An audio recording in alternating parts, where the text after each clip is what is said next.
Eddie was doing all the lead singing, and they were playing. I remember I was really impressed. They were doing like Cream and The Who, and Eddie was like just playing it like almost note for note.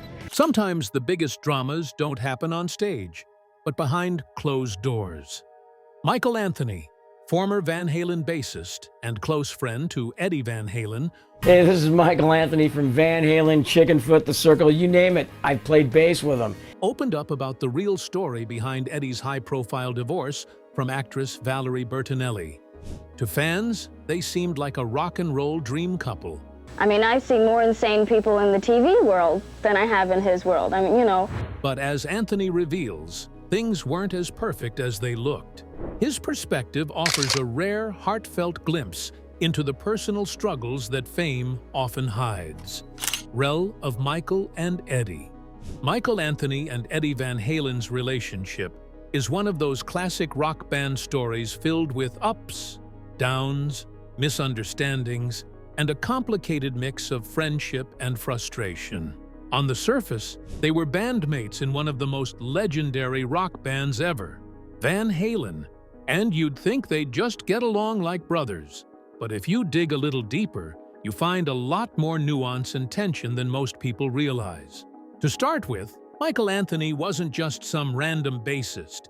He was an essential part of Van Halen's signature sound. His backing vocals, especially those high harmonies, became iconic and helped shape the band's identity. Eddie Van Halen, of course, was the guitar genius, the heart and soul of the band's music, pushing boundaries with his innovative playing. So on paper, it seems like a perfect musical partnership. But musical chemistry doesn't always translate to personal harmony. One of the main things that complicated their relationship was the fact that Eddie Van Halen was notoriously controlling about the band's direction. Eddie was the creative mastermind, and sometimes made decisions that didn't sit well with the other members, including Michael. There were times when Michael felt sidelined or underappreciated, especially when Eddie started involving other musicians in the band, like when he brought in Sammy Hagar and later Gary Cherone. Michael's role seemed to shrink, and that naturally created some tension. Another big factor was the personal egos and communication styles. Eddie was a perfectionist and could be pretty blunt or dismissive when it came to how things should be done. Michael, on the other hand, was more easygoing, but also wanted to have a say. Over time, that caused friction.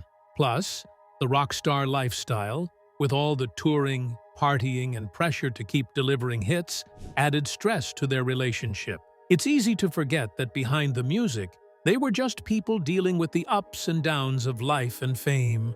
Despite the tension, there was still a deep respect and even a bond between Michael and Eddie. They had spent years building the Van Halen legacy together, sharing crazy tour stories, wild moments, and the thrill of creating timeless music.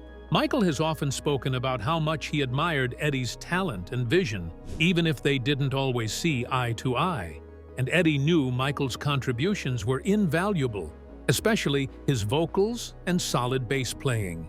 As the band's longtime bassist and one of Eddie Van Halen's closest collaborators for decades, Michael saw both the highs and lows, on stage and off.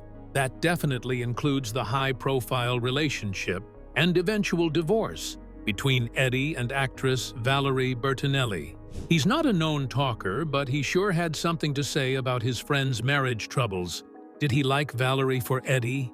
Michael's not the kind of guy to gossip or throw anyone under the bus, but he's hinted over the years that he saw how tough things could get between Eddie and Valerie. They were kind of a rock and roll power couple in the 80s.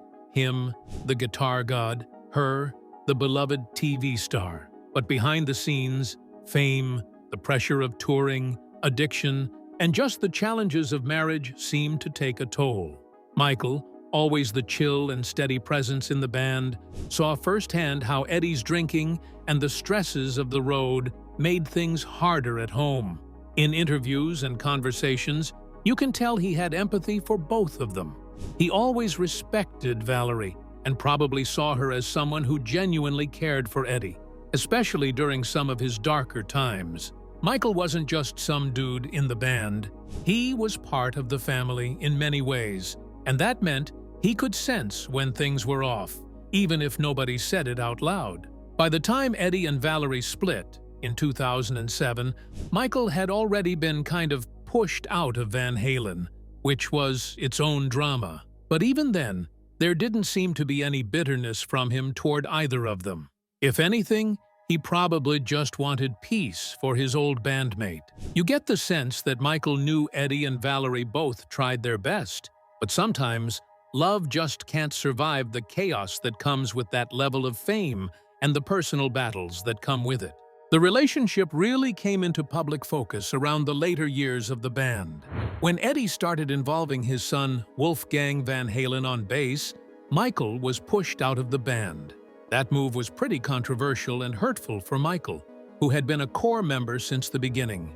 It felt like Eddie was prioritizing family and control over the long-time friendship and partnership.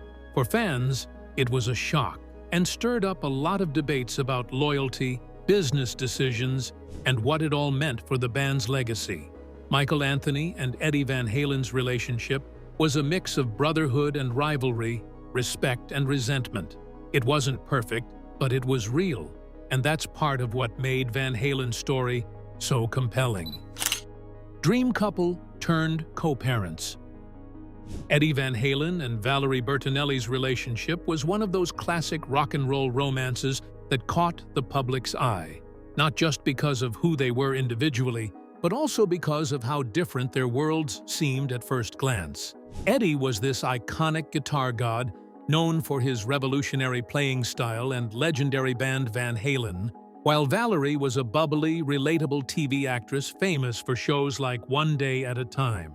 They met in the late 70s when Eddie was already gaining traction in the music world, and Valerie was starting her career in Hollywood. Despite their different paths, they clicked, and their relationship soon blossomed into marriage. They got married in 1981, at a time when Van Halen was reaching the peak of their fame.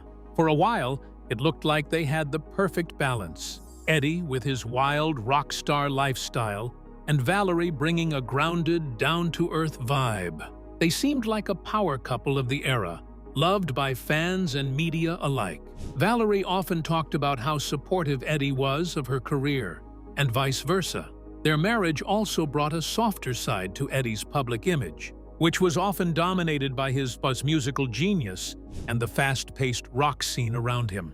But, as anyone who's been in a long-term relationship knows, things aren't always smooth sailing. One of the biggest struggles came from Eddie's long and difficult battle with substance abuse. As much as he was a musical genius, he was also dealing with addiction, which took a toll not only on his health, but also on his relationships. Valerie has been open over the years about how hard it was to watch someone she loved spiral. It wasn't just about the harmful substances or the alcohol, it was about the unpredictability, the emotional distance, and the feeling that she was slowly losing the man she married. The pressure of their careers didn't help either. Eddie was constantly on tour, in the studio, or chasing the next big hit. Valerie, on the other hand, had her own busy schedule, balancing acting roles, press events, and eventually motherhood. While they were both incredibly successful, their careers often pulled them in opposite directions. Time apart started to become more common than time together. It's one thing to be in love when you're young and full of energy, but it's another thing to maintain a connection when you barely see each other and are both drained by the demands of the spotlight. Personal differences that once seemed small started to grow. When you're young, opposites can attract, but as the years go on, those differences can start to wear you down. Valerie and Eddie were evolving as individuals. She was leaning more into health and self-care, while he was still battling demons and trying to hold on to his old lifestyle. There's no villain in this story, just two people who were growing apart in ways they couldn't ignore anymore. And then, divorce happened. No one expected the separation, even the closest of their friends. By the early 2000s, the strain was becoming harder to hide. There were signs that things weren't going well between Valerie and Eddie. Less public appearances together, growing rumors, and an emotional distance that even fans started to pick up on. In 2005, the inevitable happened. Valerie filed for divorce. It wasn't a sudden decision. It was the result of years of trying, struggling, and finally accepting that their marriage had run its course. The divorce wasn't finalized until 2007, and in that 2-year gap there was a lot of reflection, healing, and behind-the-scenes change. Valerie has since spoken about the split in interviews and especially in her memoir. She's never come across as bitter, just honest. She's talked about how hard it was to walk away from someone she still loved deeply, but how she also had to start choosing herself. Her reflections paint a picture of a woman who tried everything she could, who stood by Eddie through the darkest times, but who ultimately realized that love sometimes isn't enough to save a relationship when the foundation is too shaky. In many ways, her story is about resilience, growth, and the bittersweet nature of letting go. Despite the heartbreak, Valerie and Eddie managed to maintain a deep respect for one another, especially for the sake of their son, Wolfgang. In the years after the divorce, they stayed in each other's lives, proving that even broken relationships can still be rooted in love and mutual care. It's a reminder that life isn't black and white, and neither are breakups. Sometimes, the most loving thing you can do is to walk away and hope that both of you find peace in the aftermath. They decided to separate in 2001 after 2 decades of marriage. It wasn't an easy choice for either of them. Despite the breakup, what's really touching is how they managed to remain respectful and caring toward each other. They didn't just cut ties coldly like so many celebrity splits. There was still a deep bond between them, especially because of their son, Wolfgang Van Halen, who also followed in his dad's footsteps as a musician. Both Eddie and Valerie focused on co-parenting and keeping their family connected, which is commendable given how messy some rock star divorces can get. After their separation, Valerie went on to remarry and build her own successful career in television and food. Eddie continued with Van Halen, and his musical legacy grew even bigger. Though they lived separate lives, the history they shared always remained a big part of both their stories. In interviews, Valerie has spoken with warmth about Eddie, highlighting his kindness and the good times they shared. Eddie, too, respected Valerie's role in his life. Their relationship was far from perfect, but it was real, filled with love, struggle, growth, and ultimately, a mature acceptance of what they had together and what they needed apart. Eddie and Valerie's relationship reflects a lot about the challenges of love in the spotlight, especially in the wild world of rock and Hollywood. They had highs and lows, public moments and private struggles, but through it all, they showed resilience. Their story isn't just about a famous couple falling apart. It's about 2 people learning to grow individually while still honoring the connection they forged. The band that lasts. It's impossible not to mention Eddie Van Halen when you talk about rock music legends. The guy was a total game changer, especially in the world of guitar playing. Eddie didn't just play the guitar, he redefined what it could do. Born in the Netherlands and raised in California, Eddie came from a musical family. His dad was a jazz musician, and both Eddie and his brother Alex started with classical piano before jumping into rock. Eddie originally wanted to be a drummer, but Alex took over the drums, so Eddie picked up the guitar. And wow, what a lucky twist of fate that was. Van Halen, the band, really took off in the late 70s. Their self-titled debut album in 1978 was a total bombshell. People hadn't heard anything quite like it before. Songs like Runnin' with the Devil, and especially Eruption, made it clear that this band, and particularly Eddie, was doing something completely different. Eruption is practically a rite of passage for guitarists now, but back then, it was a jaw-dropping, revolutionary solo. Eddie's two-handed tapping technique became iconic, and it's something guitarists still study and try to master to this day. He wasn't just fast, he had this melodic, playful style that made even the wildest solos feel like songs themselves. The band had a crazy amount of success in the 80s. With David Lee Roth as their frontman, they had this wild, party rock energy. The chemistry between Eddie and Dave was electric, at least on stage. Off stage, not so much. And that tension eventually led to Roth leaving and being replaced by Sammy Hagar. Even with the change, Van Halen didn't slow down. In fact, they cranked out hits like Why Can't This Be Love and Right Now with Hagar at the mic. It was a different vibe, but the band stayed huge. Eddie kept innovating with his guitar tone and gear.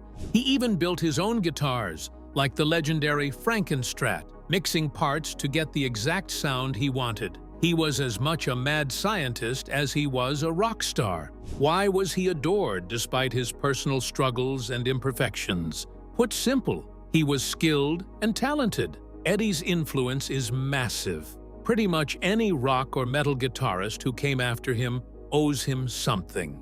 He made it okay to experiment, to push boundaries, and to break the rules if it meant creating something cool. Beyond the wild solos and flashy playing, Eddie had an amazing sense of rhythm and groove. He could write killer riffs that anchored the songs just as powerfully as his solos blew people's minds. And even though he was this untouchable guitar god to many fans, Eddie always seemed pretty humble about it. He played because he loved music, not just to show off. It's one thing to be a good player, even a great one. But Eddie?